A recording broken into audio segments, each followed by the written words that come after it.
ഈ ശരീരത്തിന്റെ ചോദനകളെ മനസ്സിന്റെ ഭാവനകൾ കൊണ്ട് നിയന്ത്രിക്കുമ്പോഴാണ് മനുഷ്യരുണ്ടാവുന്നത്. എന്നാൽ ആ മനസ്സിനെ വളർത്തിയെടുക്കുന്ന ഇടം സ്കൂളല്ല, ബുദ്ധി വളർത്തുന്ന ഇടമാണ് സ്കൂള്. ബുദ്ധി മനസ്സിനെ സ്വാധീനിക്കാറുണ്ടെങ്കിലും മനസ്സ് വളരണം എന്ന് പറഞ്ഞാൽ ബുദ്ധിയുള്ള കുട്ടികൾ മനസ്സുണ്ടാവണമെന്നില്ല. സ്കൂളിൽ പോവാത്ത കുട്ടികൾക്ക് മനസ്സില്ലേ? സ്കൂളിലേ പോവാത്ത കുട്ടികൾക്ക് മനസ്സുണ്ട്. മിഞ്ഞാന്ന് കണ്ണൂർ ജില്ലാ പഞ്ചായത്തിൽ ഒരു ഉദ്ഘാടനം നടത്തി. ആ ഉദ്ഘാടനത്തിൽ എനിക്ക് വല്ലാത്തൊരു വികാരം തോന്നിയൊരു അനുഭവം. നമ്മളെ ബഡ്സ് സ്കൂളിലെ കുട്ടികൾക്ക്, ബഡ്സ് കുട്ടികളെന്ന് പറഞ്ഞുകൂടാ, ബഡ്സ് അവർക്ക് എല്ലാ സ്കൂളിലും പോയിട്ട് ഞാൻ, നിങ്ങൾക്ക് എന്താ വേണ്ടത്? സംഗീത ഉപകരണം, കീബോർഡ് വേണം, ചിലയാൾക്ക് ഡ്രം വേണം, ചിലയാൾക്ക് ചെണ്ട വേണം, ചിലയാൾക്ക് ചീനി വേണം. അങ്ങനെ കണക്കെടുത്ത് അതിനൊരു പ്രൊജക്റ്റ് ഉണ്ടാക്കി എല്ലാവർക്കും അത് വിതരണം ചെയ്തൊരു മോയം ഇത് പൊളിച്ച് അവനെ ഇത് കീബോർഡ് ഇങ്ങനെ അമർത്തി ഇത് പാട്ട് കേട്ടപ്പോഴില്ലേ അവന് ഭയങ്കര സന്തോഷം. അവൻ എന്നിട്ട് സ്റ്റേജുമൊക്കെ കയറി വന്നിട്ട് എൻ്റെ കൈ ഇങ്ങനെ തടയി എന്നിട്ട് ഒരു മൊത്തം തന്നു. എനിക്ക് കണ്ണെന്ന് വെള്ളം വന്നു.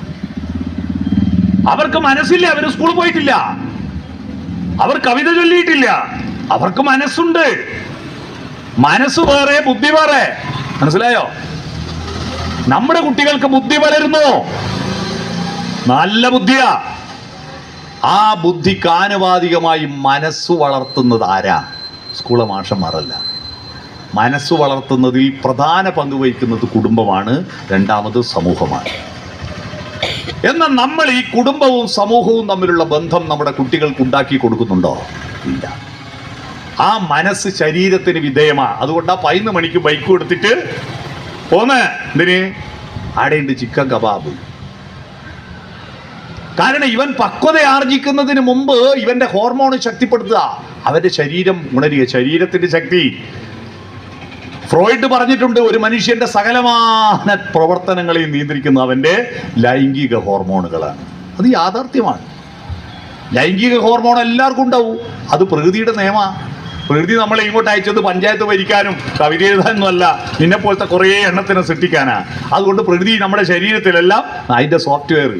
നമ്മൾ പറയാറില്ലേ, ചില ഒരു 18, 15, 16 വയസ്സാകുമ്പോൾ ചില ആളെ കണ്ടിട്ട് ഞാൻ എടുത്ത് നടക്കുമ്പോൾ മൂക്കുന്നൊലിക്കുന്ന പുകയിൽ തണ്ട് പോലത്തെ പെണ്ണാ, ഇപ്പം നോക്കിയാൽ എന്ത് സ്റ്റൈലാ. അതാരാ സ്റ്റൈലാക്കുന്നത്? പുഴുവിനെ പൂമ്പാറ്റയായി ഉടുപ്പിക്കുന്നത്, മാനിൻ വഴിയെ തിരുമണ കസ്തൂരി മണം ചേർക്കുന്നത്, ഇരുമീനനക്കായി ഒരു സാഗരം തീർക്കുന്നത് ഈ പ്രകൃതിയുടെ അത്ഭുതമാണ്.